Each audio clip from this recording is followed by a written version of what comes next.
Welcome to CS Design Studio's presentation, The Marketing Corner, with co-host Shawn Campbell and Wyatt Chambers.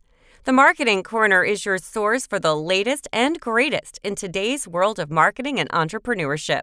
And now, without further ado, it's Shawn Campbell and Wyatt Chambers. And welcome to the CS Design Studios presents The Marketing Corner. We have the usual suspects here with Aaron Owens, Google Business Guru. How you doing, Aaron? Good. You look good today. Thank you. You look nice today. You look better than I do in my jersey. No. We have founder of Wyatt Chambers, CS Design Studios. Wyatt looks very corporate for us. Corporate today. Yeah, very corporate. You're usually kind of, repping the CS Design stuff. So. That's true. That's true. You should. I have to. You have to. And yours truly, Shawn Campbell, the social media specialist, repping the Dallas Cowboys and Dak Prescott. Don't boo me, Engineer Lily.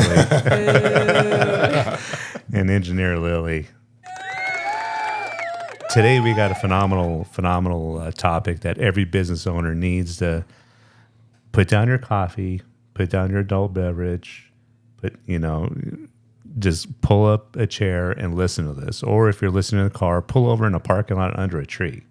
Because the information we have about Google reviews and how it can impact your business can either take away some money in your pocket or add money in your pocket. It's your choice. So if you want to continue to drive along wherever you're going, go ahead and go. Catch us next episode. But if you want to earn more money today, listen to this segment right now. So I am not as versed as the two gentlemen that's in the room, so I'm going to have the two of you. I'm just going to set you up on this a little bit, right? So why you start off, and what's your general thought on Google reviews and the impact it could make immediately for a business owner? I'll just say this, that watching how Google Business Profile has impacted businesses over 15 years, when it didn't exist when we first started, right? We had the Better Business Bureau. I remember sitting in this room with the Better Business Bureau, and we talked about what this was going to do to impact their business. Right. And so what affects search engine ranking more than local search engine ranking, more than reviews? Not a whole lot. Wow. Now, I'm not going to say that don't worry about some of these other things, but you need to become a student of your own reputation. Yeah. Because that's a pillar now. When we start talking about marketing for any business, we're going to talk about reputation. Yeah. I just left a business today.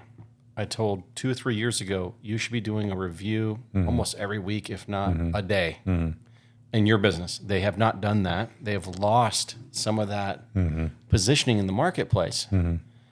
And we have to, it needs to be serious. Yeah. We need to generate reviews. Yeah, a couple of things I want to add to what you just said. One, the importance of reviews can help out your local SEO, correct? Absolutely, 100%. Yeah, that's a gold nugget that you and I learned about 3 or 4 weeks in Miami, but we're not going to give away the house on this episode.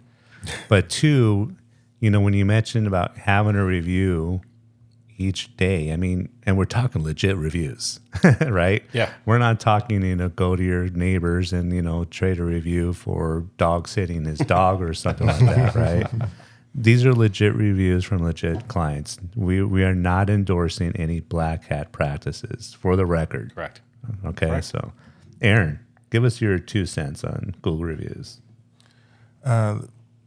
the biggest thing I think is making sure you answer all the reviews that you get, even if they may be, let's just say you get a lower review, for example, 1 or 2 stars. As long as it's a legitimate review, you always want to respond to it, and then you want to, generally, you want to take the conversation offline, but you want to acknowledge the review, and that's really important. Right. What if it's a review that's not warranted? What if it was, Aaron's Pizzeria, but they really meant to leave it for, Joe's Burger House? What do you do? Yeah, and that does happen sometimes. And fortunately for the business owners, Google has a feature where you can flag a review. So in the event that it's for the wrong business or something else is not right about it, there's a list of reasons why you might want to remove a review. But if it fits in any of those categories, like in this case, you mentioned not belonging to the correct business, you can flag it and Google will remove it. And the last thing you want to do is actually respond to it, right? Not in that case, you don't want to respond. Correct. If it's not legit, Yeah. flag it. Yeah. Okay. Cool. Did you get that, Lily? Got it. You're learning something every day here, Yeah. right? Right. Hey, I gotta throw a nice piece out here. Just reminded me of something. Is if you have a business and you don't have a couple of reviews, like single digit, first thing I would suggest is get 100 reviews. Yeah. Make it a piece of your culture, and make sure that you continue to do that. It's not just a one-time event. Right? Yeah, that's a good point. I mean, yeah, I think a lot of business owners, when they're hearing this, are like, well, how do you get reviews? Out of every question. 10 business owners, how many do you think even they just kind of sitting on their hands a little bit, just kind of hoping for them? That's right. I mean, how would you promote getting reviews from your clients or your clientele? A lot of different ways, right? Most businesses that are using email or they use SMS, text message. If you can send a link, you can get a review. A lot of service companies, when the work is done, they ask for the review right then and there. Yeah. Making statements like, "Hey, this impacts me financially." Right.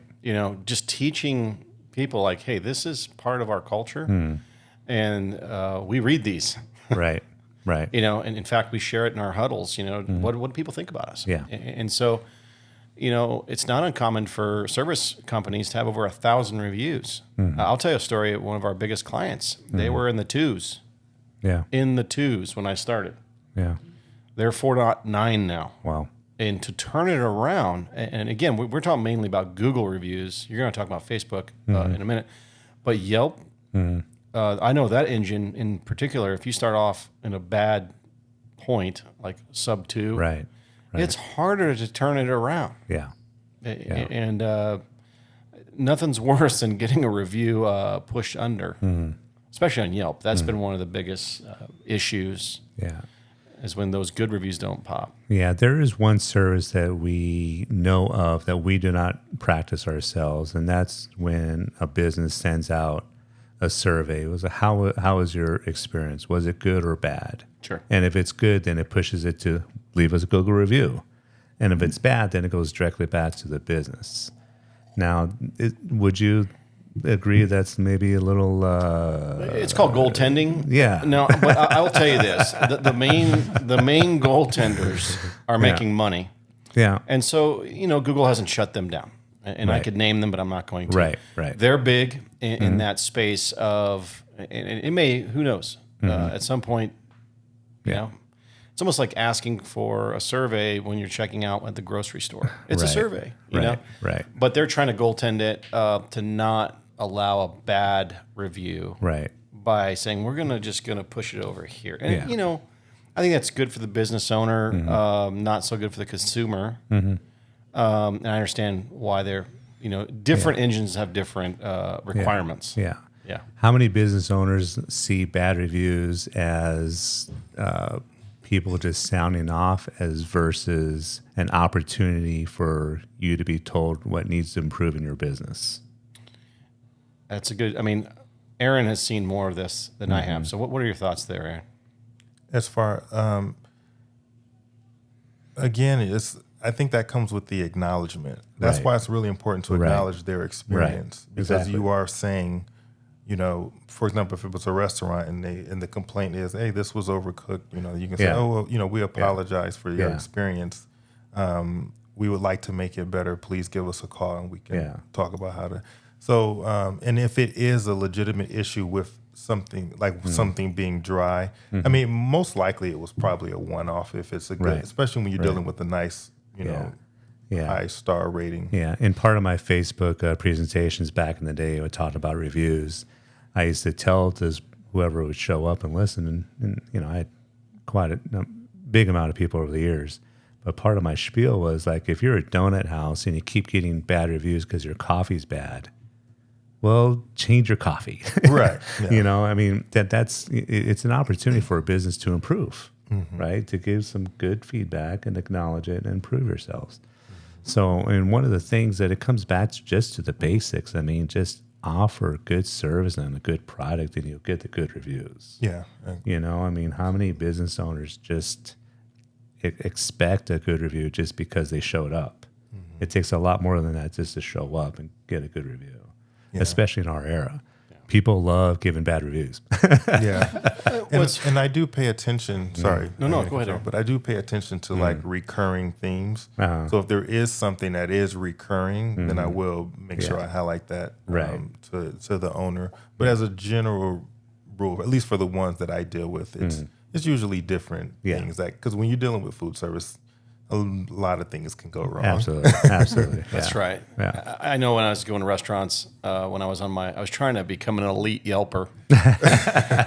And so I would be screaming Yelp all the time. No, and one of the things I'd do is I'd go into the bathroom, and how many times have you been in a bathroom and it's terrible looking?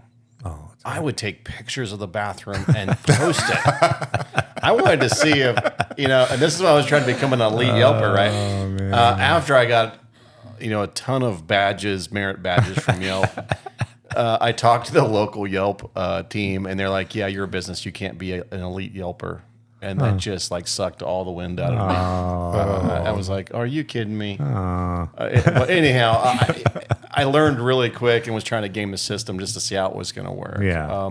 Yelp has lost market share, in my opinion, because of some of their practices, but it is what it is. Google, I do know that, like Aaron's saying, we got to jump on anything, get it flagged, develop a 5-star culture in your own company, right? Build those reviews, have a process to get them going, and share them internally.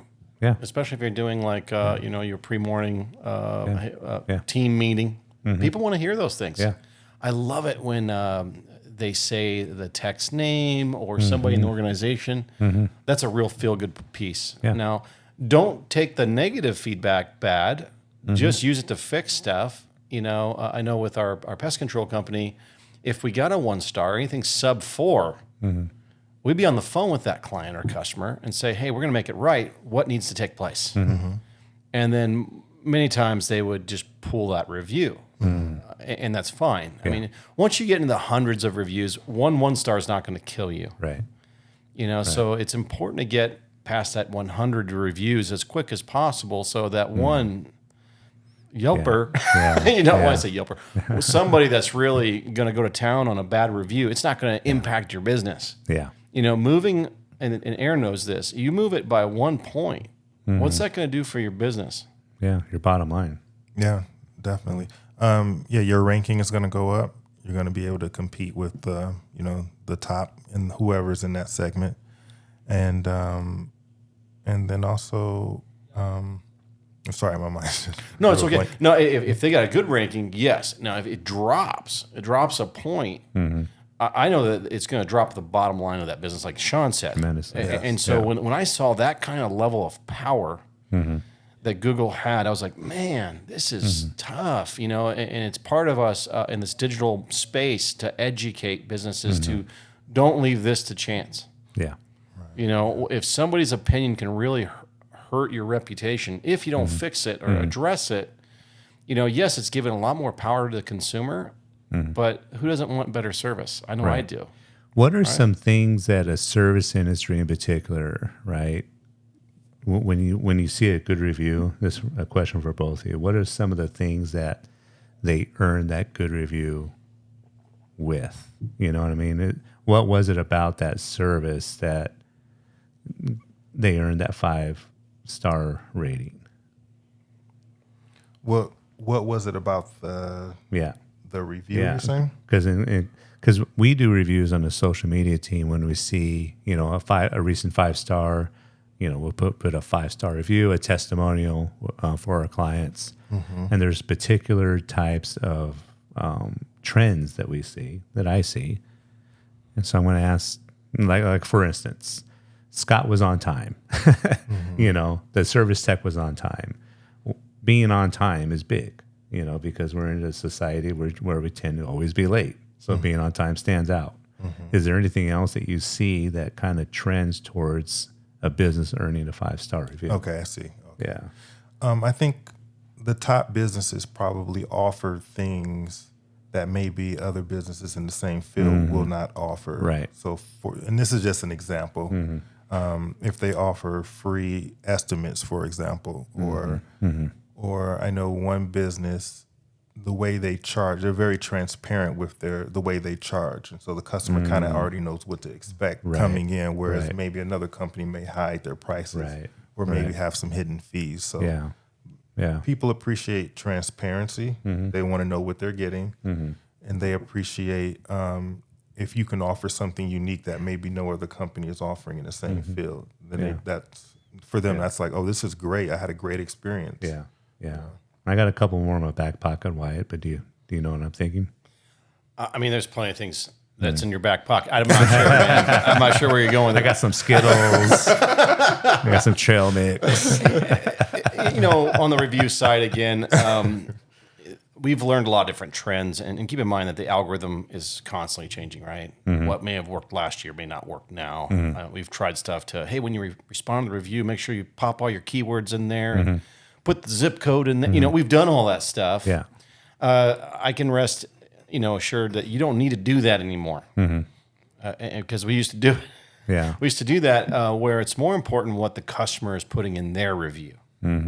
Yeah. So here's that power tip that is a really good one. We've seen this is when they are dropping a review, if there's a keyword you want to rank for, a keyword you want to rank for, make sure that keyword's in their review. Giving away the house, Wyatt. Boom. I just gave it away. Gave it away. If you're listening and you got that one, we're going out of business. Now, so cash out your stock.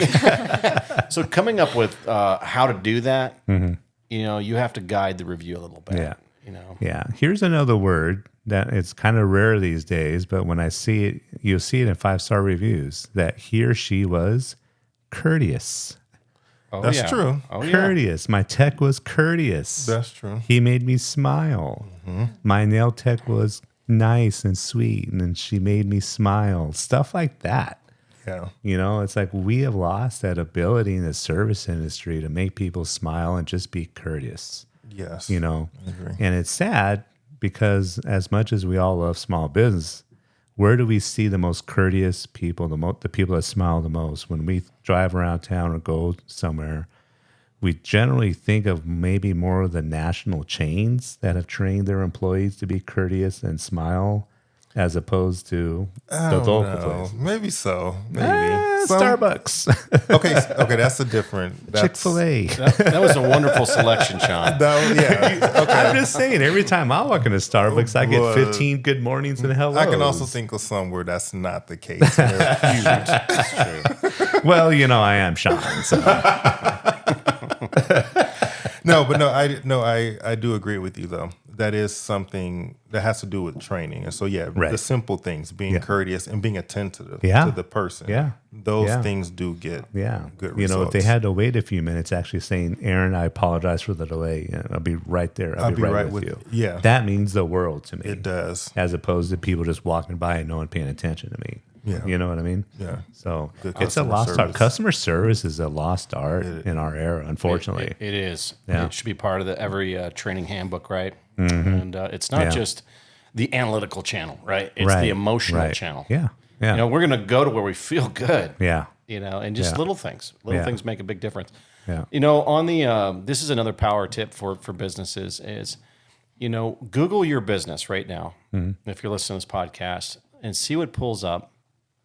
You should see you should have a Facebook profile for your business. LinkedIn if you're doing a lot of business to business. What about other places? We've already talked about Yelp. Yeah. There's other places. What about Nextdoor? Are you a service provider? Yeah. Angie's List. Yeah. These things keep going on and on and on. And these are places where people can leave reviews. So don't just only look at Google. Look at what pops up on that first page of Google. And you'll see over time, Google will give preference over one over another, and it bounces. Right. But you're going to see Facebook on that first page. If you have a business page, you're going to see Nextdoor, another power player there. You're going to see LinkedIn. Make sure that you have good reviews across the board. And a bonus one is going to be the Better Business Bureau. Yeah. Get a couple of your superstar clients to leave, at least 10 Get 10 on Better Business Bureau or more. All that stuff's going to display on that front page on the results, but it's also going to aggregate into some of the ranking stuff, which is really, really powerful stuff. Yeah. I think we gave a lot of information, almost too much information. Secret sauce alert. The secret sauce and Skittles in my back pocket. So I want to thank everybody for listening to this episode. If you have any questions on how you can improve your Google reviews, and if you need more ideas on what we gave you, or if you want a little more elaboration of some of the secret sauce that Wyatt gave everybody, leave it in the comments below, and we'll get back to you, we promise. And we look forward to our next episode with everybody. Can I get a round of applause? Hey. And remember, if you want to do what you want to do, you got to do what you got to do. Thank you for tuning in to the Marketing Corner. Follow us on Facebook or visit us at csdesignsstudios.com today.